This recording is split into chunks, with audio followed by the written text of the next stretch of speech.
3 പതിറ്റാണ്ടുകാലം വരണ്ടുണങ്ങിക്കിടന്ന കൊടുങ്കരപ്പള്ളം കഴിഞ്ഞ 10 വർഷത്തിനിടയിലാണ് നീരൊഴുക്ക് പുനരാരംഭിച്ച് പുനർജീവിച്ചത്. അട്ടപ്പാടി പരിസ്ഥിതി പുനഃസ്ഥാപന പദ്ധതിയുടെ മണ്ണ് ജലസംരക്ഷണ പ്രവർത്തനങ്ങളുടെ മാത്രം ഗുണഫലമായിരുന്നു ഈ പുഴയുടെ ഉയർത്തെഴുന്നേൽപ്പ്. വേനലെത്തുന്നതോടെ നീരൊഴുക്ക് കുറഞ്ഞ് നീർച്ചാലായി ശോഷിക്കുന്ന കൊടുങ്കരപ്പള്ളത്തെ സംരക്ഷിക്കാനും ജലവിധാനം നിലനിർത്താനുമുള്ള കൊച്ചുകൂട്ടുകാരുടെ വലിയ പരിശ്രമമായിരുന്നു വട്ലക്കയിൽ നടന്നത്. Agali government vocational higher secondary സ്കൂളിലെ പരിസ്ഥിതി ക്ലബിലെയും നാഷണൽ സർവീസ് സ്കീമിലെയും 100ഓളം വിദ്യാർത്ഥികളാണ് തടയണ നിർമ്മാണം നടത്തിയത്. രാവിലെ തന്നെ പുഴയിലെത്തിയ കുട്ടികൾ ഏറെ ആവേശത്തോടെയാണ് മണൽച്ചാക്കുകൾ നിറച്ചുകെട്ടി പുഴയിലേക്ക് ചുമന്നത്. തടയണ നിർമ്മാണത്തിന്റെ സാങ്കേതിക വശങ്ങൾ പറഞ്ഞുകൊടുക്കാൻ അഹാർട്സ് ഉദ്യോഗസ്ഥരും കൂടെയുണ്ടായിരുന്നു.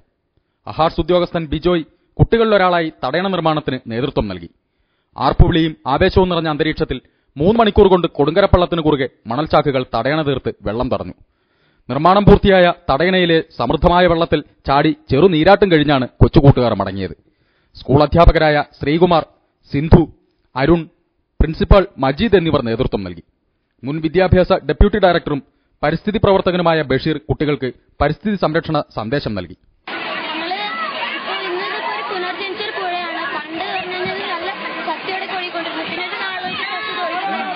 ഇനി അതുപോലെ ഒഴുകാൻ വേണ്ടിയിട്ടാണ് ഞങ്ങൾ ഈ ശ്രമം ചെയ്തിരിക്കുന്നത്.